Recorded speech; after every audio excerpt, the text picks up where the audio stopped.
வித்தியாசமான கதைக்களங்களை தேர்ந்தெடுத்து நடித்து வரும் நடிகர் நானி கடந்த ஆண்டு இறுதியில ஹாய் நானா படம் வெளியாகி மிகப்பெரிய அளவுல அவருக்கு வரவேற்பை பெற்றுக் கொடுத்ததுன்னு தான் சொல்லணும். இப்போது சரிபோதா சனிவாரம் படத்துல நடிச்சிருக்காரு. பிரியங்கா மோகன், எஸ்.ஜே. சூர்யா உள்ளிட்ட முன்னணி நடிகர்கள் இந்த படத்துல நடிச்சிருக்காங்க.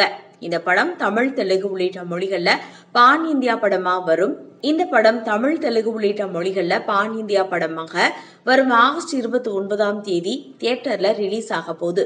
இதையடுத்து இந்த படத்துல ப்ரமோஷன் பணிகள் தற்போது படக்குழுவினர்கள் ஈடுபட்டு வருகின்றனர். அந்த வகையில சமீபத்துல நானி தான் முதல் படத்துல வாங்கின சம்பளம் குறித்து பேசியிருக்காரு. அதுல என்னன்னா, சினிமா துறையில உதவி இயக்குனராக என் பயணத்தை தொடங்கினேன். அப்போது நான் வாங்கிய முதல் சம்பளம் 4000 ரூபாய். அது எனக்கு 100 ரூபாய் நோட்டுகளாக கொடுக்கப்பட்டது.